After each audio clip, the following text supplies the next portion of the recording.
Hello Plus League fans, you're watching the Kuan and Ryan show. Today we'll be introducing the TNT Chopan Giga squad who represent the PBA in Group A competition. Well, let's back up a little bit.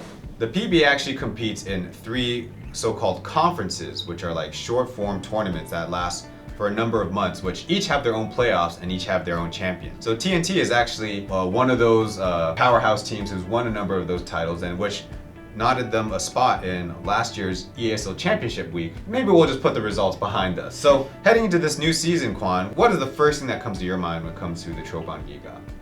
Well, I think the straightforward answer here is Rondae Hollis-Jefferson. He's been in the news cycle for about like 3-4 months at this point. Since the 2023 FIBA World Cup, people has dubbed him the Jordan Kobe. And that's a little confusing. You mean the Jordanian Kobe. Yeah, I see what you mean there.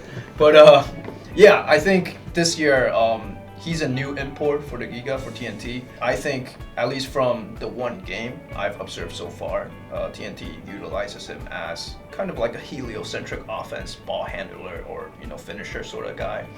Over the past few years, they've been known to play a spread offense with one primary ball handler with 4 other shooters. So I think that is probably the formula for success this year with Hollis-Jefferson joining the squad as well. Okay, well, heading into the EASL Super League competition, they already, we know, dropped their first game against the Chiba Jets. They kept it close in the first half, and are there any other nuggets from that game? Because from my side, I kind of figured, like you said, the spread out offense, one primary ball handler, lots of driving kicks, but it looked a little different than the way the Jets executed their offense. Yeah, well, those are 2 very different teams stylistically speaking. And speaking of, adding to your point, I think I said heliocentric offense on their side, right? The common weakness for a team like that is that it's easy to target the player. You look at Hollis-Jefferson in that game, at least according to my calculations, his usage rate in that game was 37.5%, which is very high. And he took 28 shots.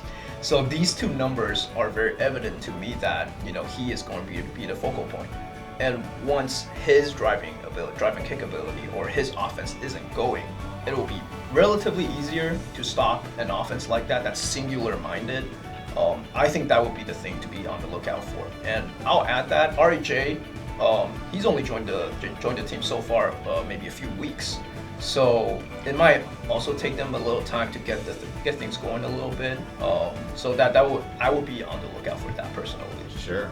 And one also caveat we can put in there is TNT is also prepping for the competition in September, the Philippines Cup. So right. Perhaps having to navigate a couple competitions and their preparation together, kind of something they got to get used to too. They're also, we've been told, are kind of maybe a little bit shorthanded as well in their current roster construction.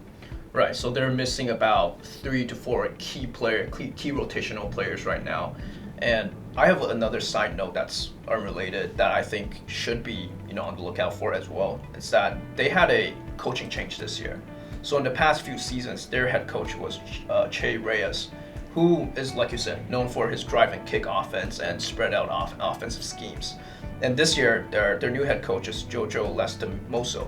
And in my opinion, at least from what I've seen so far, the playing style is similar, but how he'll have a grasp on that locker room and how maybe he'll tweak things on offense, I think remains to be seen. What's similar from the PBA to the Plus League is their full game is 48 minutes. Mm-hmm. So that could be seen as a strength or weakness in a competition of the FIBA regulations where it's 10-minute quarters, 40 minutes total.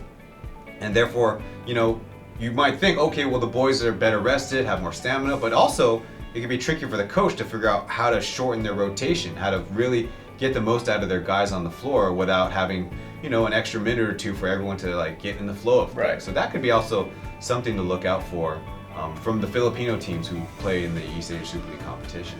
Right. I think the good thing for them is that while they're shorthanded, they still have some able bodies, on next up mentality kind of thing.